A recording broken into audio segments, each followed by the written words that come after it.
जैसा कि आप जानते हैं कि कल कौम के लिए बहुत बड़ी खुशखबरी आई कि महंगाई जो है वो 70 माह की कम तरीन सतह के ऊपर आ गई है।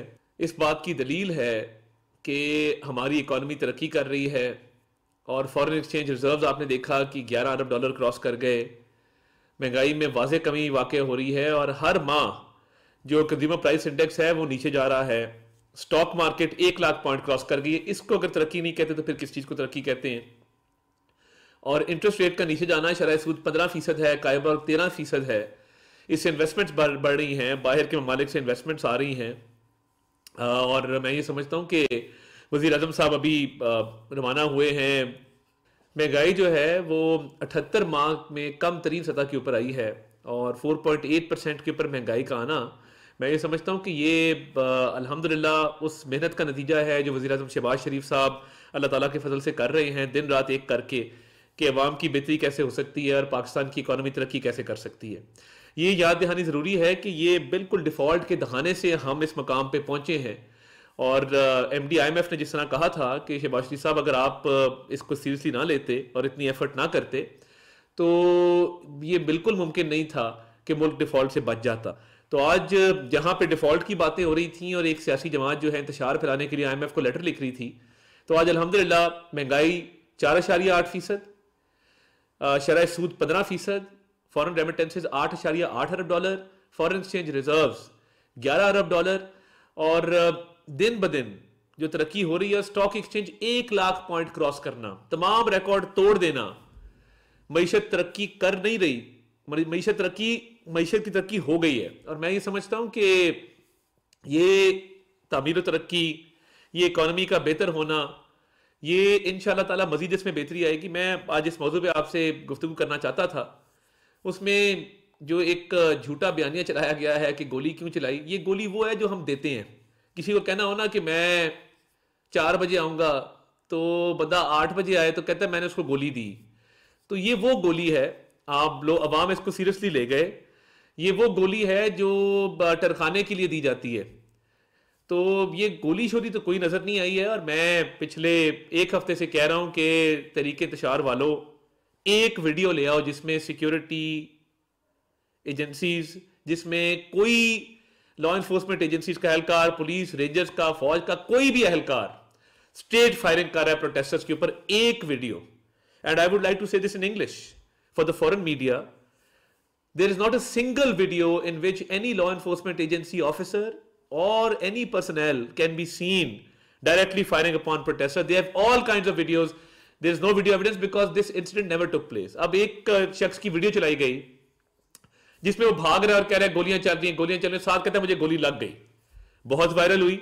ऑब्वियसली वायरल होती है जिस चीज में आप सनसनी फैलाएं और उसमें बताएं कि जी गोली लग गई, वो वायरल होती है। तो ये आप वीडियो मुलाहिजा करें कि ये पहली वीडियो है जिसमें वो कह रहा है कि मुझे गोली लग गई। शॉर्ट सी वीडियो है। ये जी इस वक्त के मनाज़िर आप देख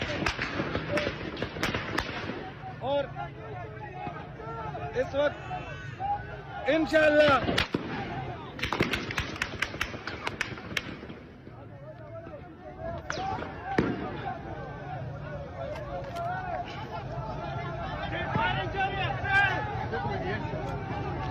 गोली लगी है। अब आप अगली वीडियो देखें कि जिसके अंदर वो कह रहा है मेरे बाजू पर, हाथ पे चोट लगी है, और अपने हाथ से वो पट्टी उतारता है और कोई चोट नहीं है, हल्की सी को खराश टाइप होगी। अस्सलाम वालेकुम। कई भाई जो है वो मुझे इनबॉक्स कर रहे हैं, मैसेज कर रहे हैं, पता नहीं आपने ये जो है पट्टी सिर्फ लगाई है तो नजदीक आए आपको।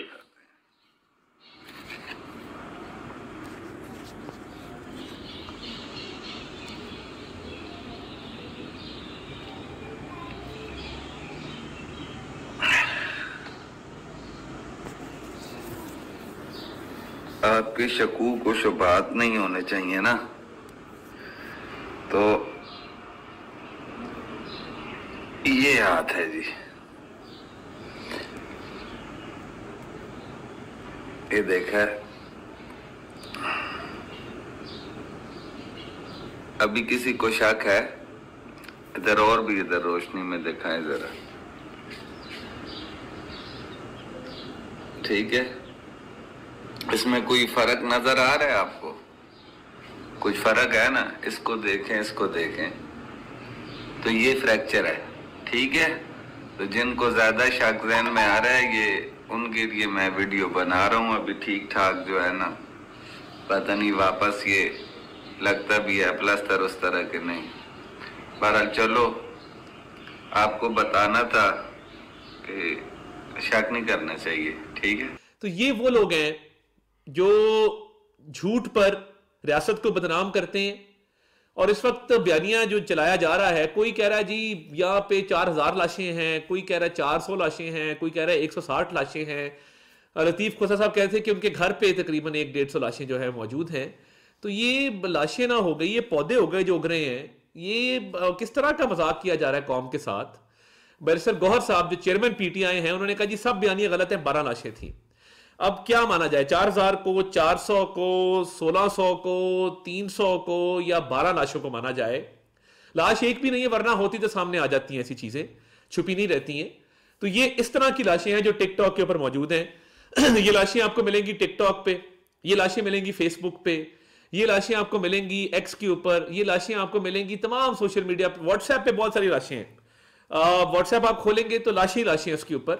तो ये इस तरह का जो एक भोंडा मजाक कौम के साथ किया जा रहा है, मैं ये समझता हूँ ये इंतहाई इस कौम की बदकिस्मती है कि ऐसे लोग भी सियासी जमातें बना लेते हैं कि जिनको कोई अकल समझ नहीं है, कोई फहम नहीं है, और रियासत को बदनाम करने के लिए अभी तक 4 जो एहलकार शहीद हुए, 3 रेंजर्स की और 1 पुलिस की, उसकी अभी तक मजम्मत नहीं आई है। उनके घर जाके किसी ने अफसोस तक नहीं किया, उनकी खानदान के साथ किसी ने इज़हार हमदर्दी तक नहीं किया।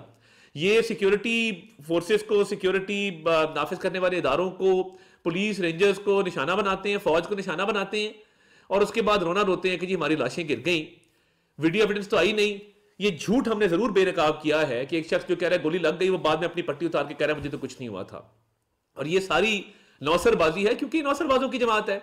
एक शख्स जो है वो टिकटॉक बनाने के लिए उसने खुशू और खुजू के साथ जो है वो कह रहा है मैं नमाज पढ़ूं कंटेनर के ऊपर चढ़ के।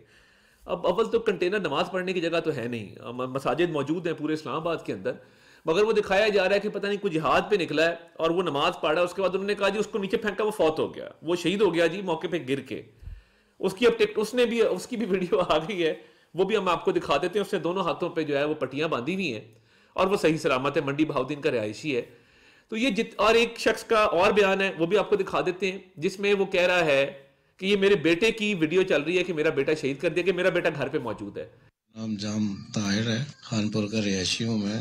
सोशल मीडिया पे 2 दिन से ये खबर चल रही थी कि मेरा बेटा अमानुल्लाह इस्लामाबाद धरने में गया है और वहाँ शहीद हो गया। तो ये फेक न्यूज है। हम इस टाइम पे अपने घर पे बैठे हैं, ये बेटा मेरे साथ है, और जिसने भी ये खबर चलाई है, गलत खबर चलाई है। हम लोग ना धरने में गए, ना हमारा धरने से कुछ लेना है। ये बच्चा मेरा मैट्रिक का तालिब इल्म है और ये स्कूल भी जा रहा है, इसकी हाजिरी भी उस दिन की लगी हुई है, तो लिहाजा ये खबर बिल्कुल गलत है। तो ये जितनी लाशें थी, ये कोई पता नहीं किस तरह का मौजूदा हो रहा है कि ये लाशें सारी जिंदा हो रही हैं, और जो गोलियां हैं वो गोलियां हैं नहीं। तो जिस तरह मैंने कहा, ये वो गोली है जो टरखाने के लिए दी जाती है, और इस बयानी में कोई हकीकत नहीं है। दुनिया में कोई मुल्क क्लैशनकोफों के साथ, गुलेलों के साथ, बंटों के साथ, पत्थरों के साथ, ईंटों के साथ, ग्रेनेड के साथ, स्टन गन्स के साथ, टीयर गैस के साथ प्रोटेस्टर्स आए, 5 मिनट के अंदर उनको अंदर किया जाता है और उनको बाहर निकलने की इजाजत नहीं दी जाती। जितने मजहब मुबालिक हैं, क्या वाशिंगटन में बैठे लोग, लंदन में बैठे लोग जो इस वक्त इस पर आवाज उठा रहे हैं, मैं उनसे पूछूंगा कि अगर व्हाइट हाउस के बाहर या 10 डाउनिंग के बाहर प्रोटेस्टर्स इस तरह आए जिस तरह ये प्रोटेस्टर्स आए थे, क्या उनको इजाजत दी जाएगी वहां पे प्रोटेस्ट करने की? ये पीसफुल प्रोटेस्टर्स नहीं थे, ये जदीद असले से लेस जत्था था जो यहां पे धावा बोलना चाहता था, और इनकी सियासी कमजोरी, क्योंकि इनके साथ लोग नहीं थे, ये बुरी तरह नाकाम हुए हैं। तो अब अपनी नमोशी और अपनी शर्मिंदगी छुपाने के लिए लाशों के पीछे छुप रहे हैं। और ये जो नोक झोंक चल रही है, कभी बुशरा बीबी की लड़ाई है अली अमीन के साथ, अली अमीन की लड़ाई है बुशरा बीबी के साथ, 6-7 ग्रुप बन गए हैं, ये उसी में बदस्तो गिरेबां हैं। और बैरिस्टर सैफ साहब ने उस दिन बात की, जब मैंने प्रेस कॉन्फ्रेंस की, मेरा जवाब दिया, तो मैं उन्हें कहूँगा कि मुझे चुप ही रहने दें। बहुत सारी बातें ऐसी हैं जो सिर्फ आप और मैं जानते हैं, तो मैंने अगर बता दी कौम को तो आप शायद तर्जुमान नहीं रह सकेंगे खैबर पख्तूनख्वा हुकूमत की, इसलिए थोड़ी सी मेहरबानी करें। बहुत शुक्रिया।